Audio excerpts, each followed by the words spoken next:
With elk season in full swing, Michelle Heilman and her father Benny headed out to enjoy a day of hunting. I've been elk hunting and deer hunting about 23 years.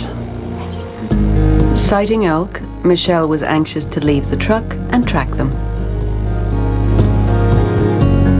Normally when we went out hunting, I would not separate from my father. This time I did though. Dad dropped me off, gave me a direction that I was supposed to go, and said don't go past the fence and don't cross the road, and I did all of the above and went down a draw and just kept going. Benny waited for his daughter at their agreed meeting place, his concern mounted with each passing hour. I realized that she was probably in trouble probably 2 hours after she had left the pickup. I called the sheriff's office, got the dispatcher, and she had the emergency management officer call me back within just a very few minutes. Yes, Michelle's mother, Jan, could not believe the news when Benny told her. I was panic-stricken, as any mother would be. Wallowa Rescue Coordinator and Deputy Matthew Marmer immediately launched a search party. Meanwhile, the elk had led Michelle deep into a canyon. With the sun setting, she realized she would have to spend the night alone. I didn't want to take any chance of not finding my way up or running into bear, cougar, and so I just made myself a little hole and dug in for the night.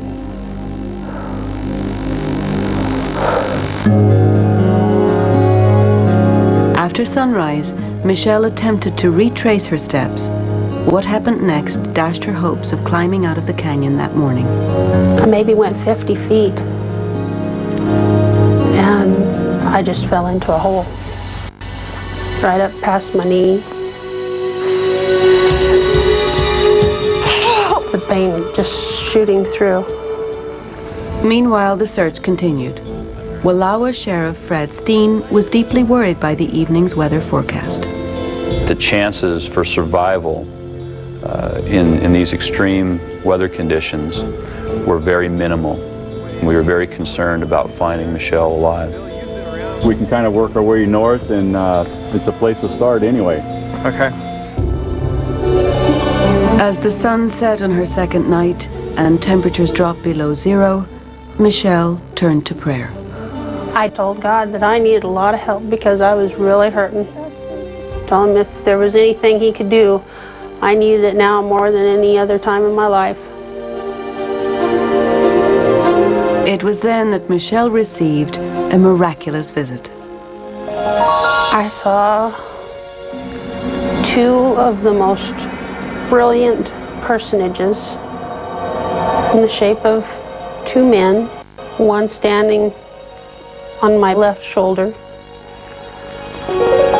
and the other one towards the foot of me. And the looks on their face was just so calming, just very serene. It was just awesome.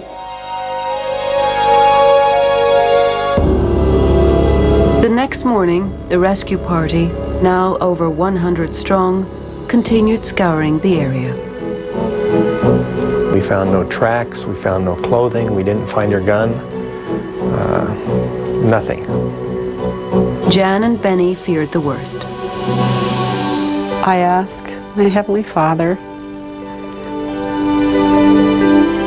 that if something had happened to Michelle or if she was dying, I had prayed that He would be with her and comfort her in her final hours, and that she would not suffer. Night after night, Michelle's guardian angels were her only hope for surviving the frigid nights. There they were, in the same beautiful color glow that they had been, and I was warm, felt at peace.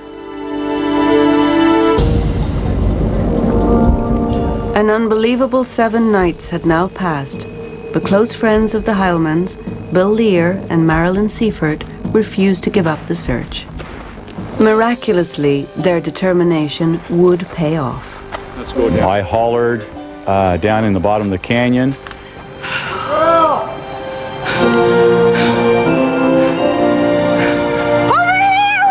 She responded. She hollered back, over here. I went up to her and found her sitting there on the creek bed. She was doing good. She was in good spirits. It was absolutely a miracle that she was found alive. I remember falling to the ground and thanking our Heavenly Father with all my heart and soul. In pain and paralyzed, she still had not lost her trademark sense of humor. When I got to her, Michelle looked at me.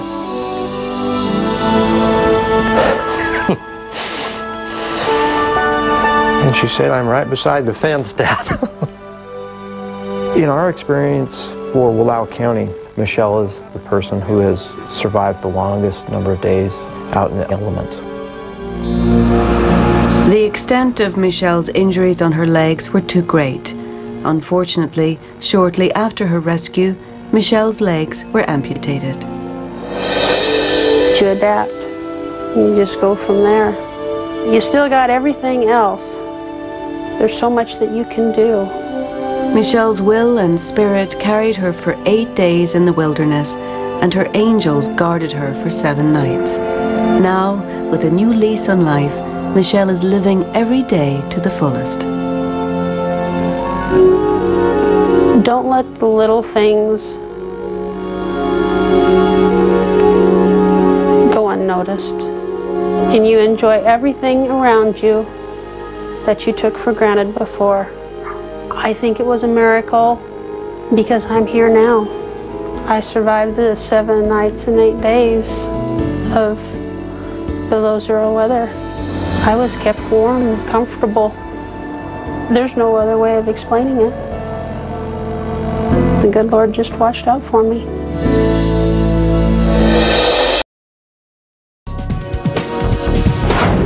Children are taken hostage in a Wyoming school. David and Doris Young walked into Cokeville Elementary School with a deadly mission. I said to them, "Is there something I could do to help you, sir?" And he said, "Yes, ma'am, there certainly is. This is a revolution. Your school's being taken hostage. Consider yourself a hostage." If you'd looked in David Young's eyes, you knew it was no joke. They're heavily armed, and a bomb is wired to David Young's body. He said the bomb was capable of blowing up the entire building. He said it will level this whole building and everyone in it. The hardest part of the whole thing was that I started out in this thing alone, and I couldn't warn anyone. The Youngs took Christine to the first grade classroom at gunpoint. They forced the school's 153 students and teachers into the tiny room. He said, "This is a revolution. I'm holding you hostage." And one of the girls in my class just went hysterical. He demanded a ransom of $2 million for each hostage. With police and parents waiting helplessly outside the school, the tension inside the classroom increased. We had children sick to their stomach, crying, you know, and asking their teachers, "Why can't we go home? I want to go home." Young put down tape in the shape of a square. He and Doris sat inside it. He said if anyone else stepped into the square, he would set off the bomb. Although he was acting more disturbed, the children became calmer. It was just like this total peace and this comforting feeling just touched everybody. I guess you could explain it as peace. Always, you know, that nothing could happen to us. It was just a feeling just to be relaxed and not to worry that you'll make it through it. Then the bomb went off. The room was almost instantaneous black, and we had teachers over there that were grabbing kids, trying to get them out through the classroom windows. This lady grabbed my hand and she pushed me out the window.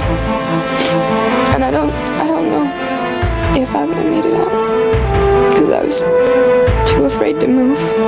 That was the most frightening experience.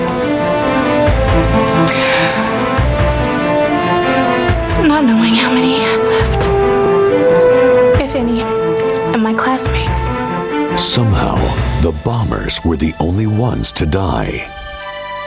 And I heard Mr. Moore and a whole bunch of people start yelling, you know, we're all here, we all counted, we're all here. It was a great moment. We were very happy we were all alive.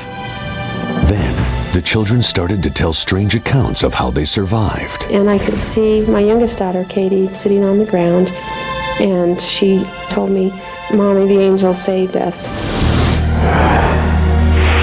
I just kind of looked up and I saw this woman, and she told me that to listen to my brother and everything would be okay.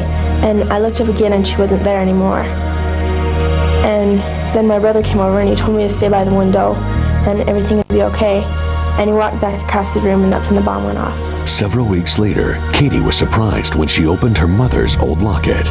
Inside, a photograph of her grandmother. My mother had passed away when I was 15 and a half years old. And I had very few pictures of her.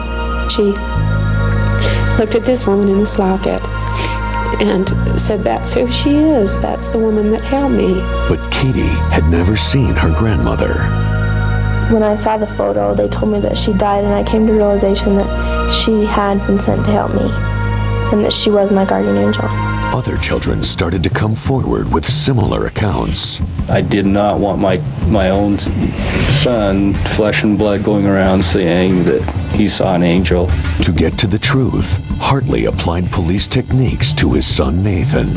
He said that he was sitting there, and all of a sudden these angels came down through the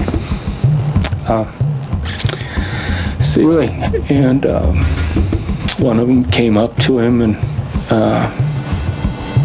just basically said, Nathan, I'm your great-grandmother, and what David and Doris are doing is wrong. And